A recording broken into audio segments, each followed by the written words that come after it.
Hey people, welcome back to my channel. Thank you so much for the wonderful response to my previous upcycling video. The link is up here. And today we have yet another garment to upcycle. I hope you enjoy it and I hope it inspires you to do your own upcycling.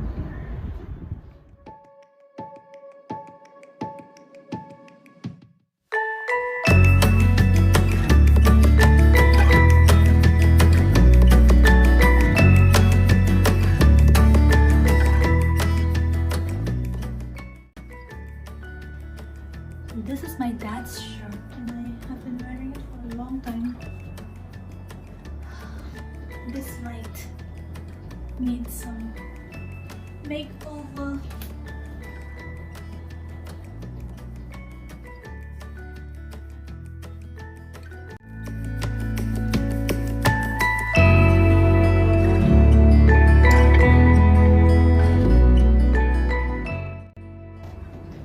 This denim dress, surprisingly, I bought it in a second-hand shop, but I've never worn it.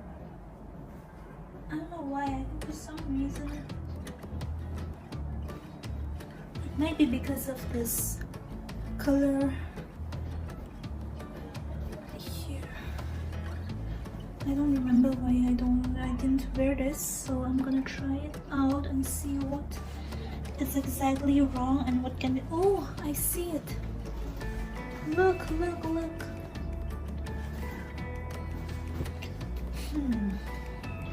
So that have to be removed, but if you make it a dress, it's going to be too.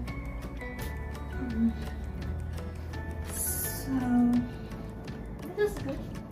I need a hanger for this.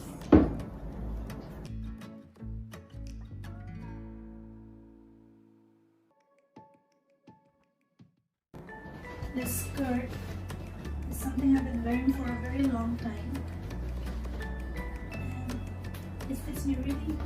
It looks really good on me, but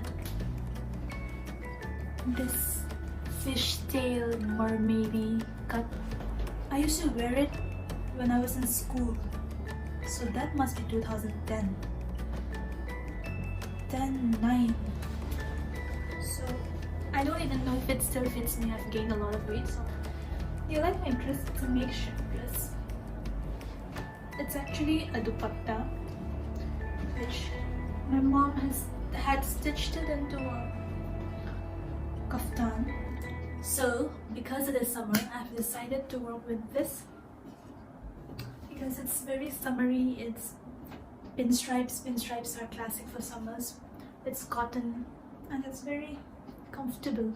But I haven't worn it in more than a year, and if you haven't worn something more than a year, you should rethink if you need to keep those clothes. So I need to keep this because I haven't ever bought anything close to this yet, so I need this. But I'm gonna work and maybe let's see what I do with it.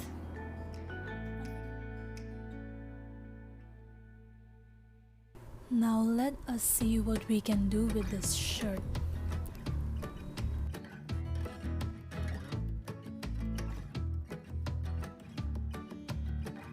The easiest thing is changing the length of the shirt by hemming it. Let's see which length would flatter the shirt and my body type. This looks good.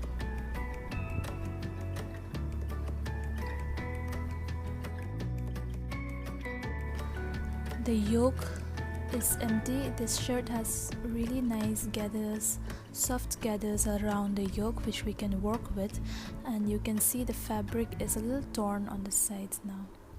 So I have with me some pom-poms left from my previous works, and I have some no stitch embroidered daisy flowers which I can just press on.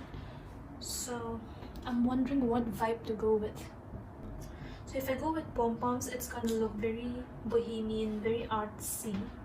If I go with the daisies, it's going to look very girly and flirty, so which is aesthetically very pleasing. But if it's something that I would wear something bohemian, so I'm not sure what I should be doing. I also have some very nice beads which would look very nice with the daisies.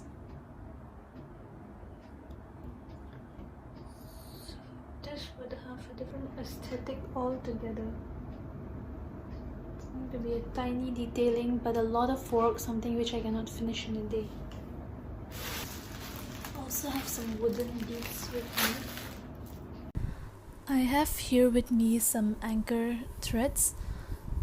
These anchor threads usually come with 6 strands of yarn. We divide the yarns into 2 parts, 3 and 3, because 6 would be too thick.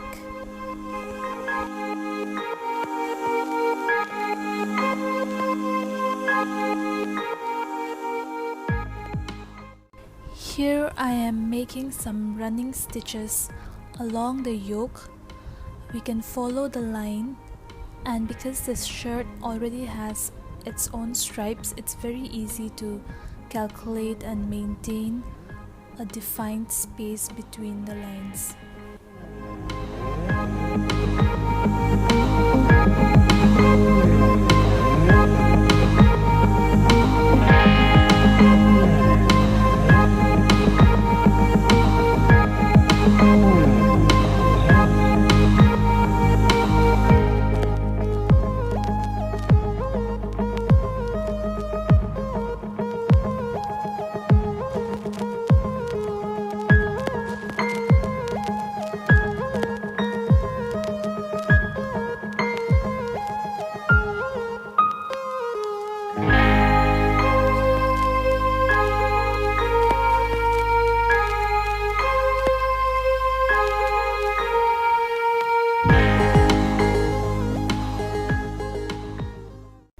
You can now see how the yoke looks like.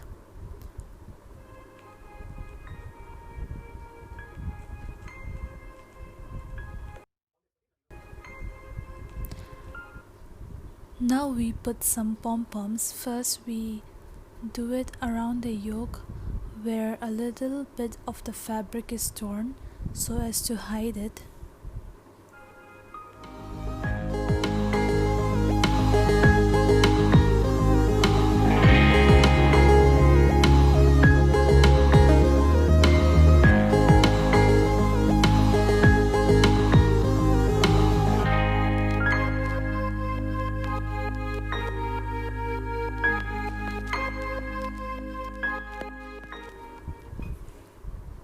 We measure where the pom-pom must come. We give it a little bit of a curve so that there is a soft turn in the yoke.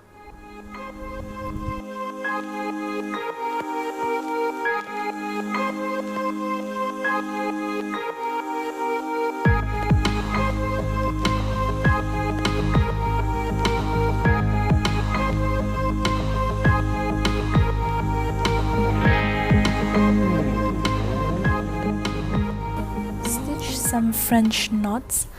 These French knots look like dots, which gives a very filling kind of a look. So we are going to fill the space between 2 pom-poms with 1 French knot.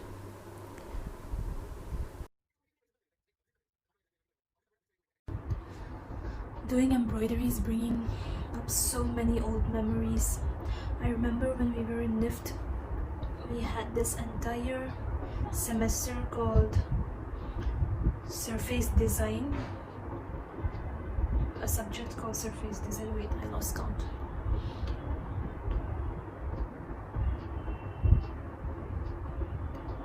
Where we learned different kinds of embroidery, and it wasn't my favorite subject because you have to be really good at it in college. I mean, I enjoy embroidery, but I don't like the competition and the, you know, comparing your skills to everyone else's, because like that I suck. And French knots used to be one of my favorite kind of embroidery.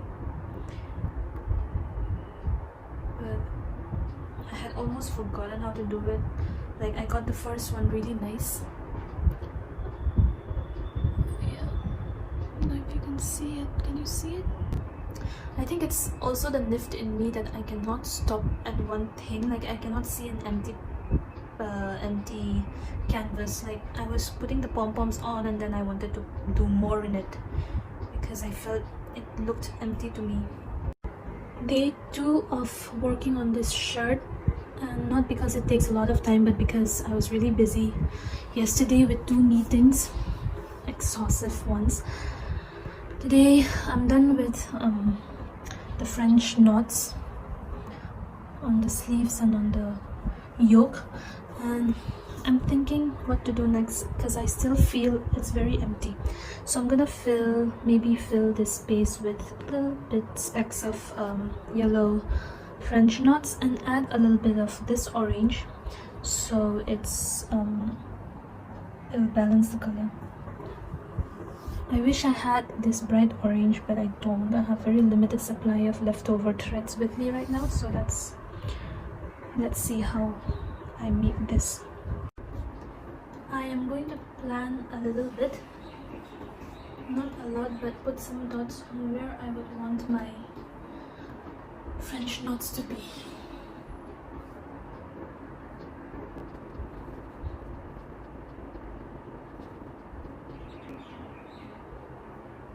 You do not want it to replicate because that would be too systematic and planned. I wanted that to be a little random, but even random has to be, you know, planned. It has to be planned to not make it look like it's been planned. I don't know if that makes sense. I think that makes perfect sense.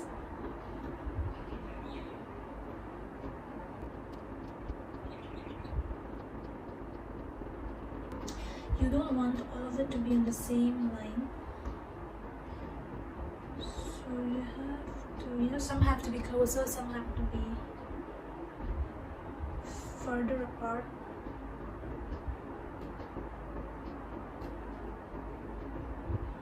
Again, I might not follow this exactly once I start doing the knots, because once you actually do it, it might look different, but there's no harm in planning in advance. It will save you a lot of time.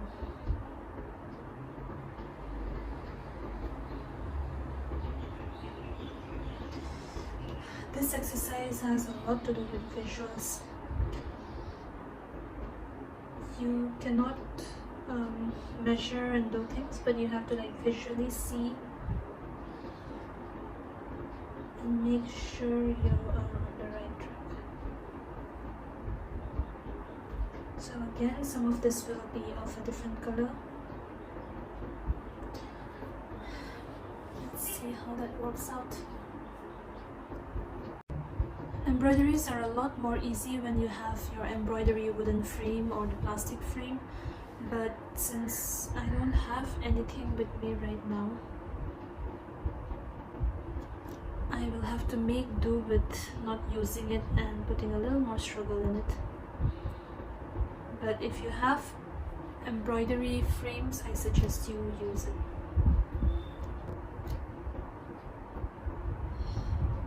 Because this is cotton and the look is supposed to be very easy breezy summer, I wanted to use as much thread as possible. I think I like how it looks.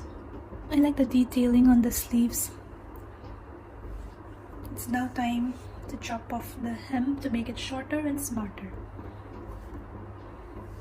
When it's long, the proportion of the yoke and the embellishments on the pom-poms and the yoke do not actually match how long the shirt is, so I need to shorten the length to match this new look that it has. Now I'm gonna work on cutting the hem. There is one thing that we have to remember, because these have buttons in them, we cannot just cut them wherever we want because the buttonhole is going to show. So we either this would be it wouldn't be as short as we would like, so we would aim for this, For that we would have to use this as the hem, the button part. Even here, as we did with the pants, we follow the hem and we give it a 5 inches line everywhere.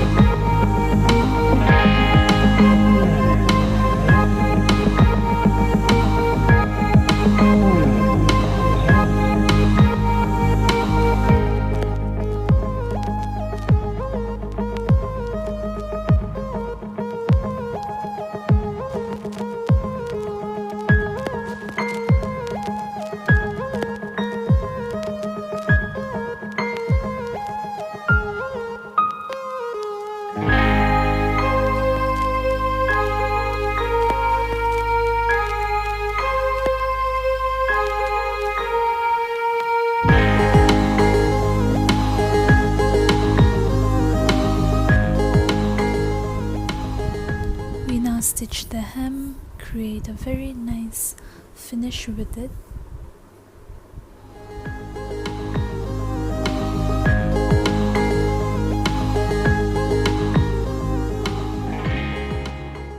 I think I'm loving the length of this shirt. Isn't it nice?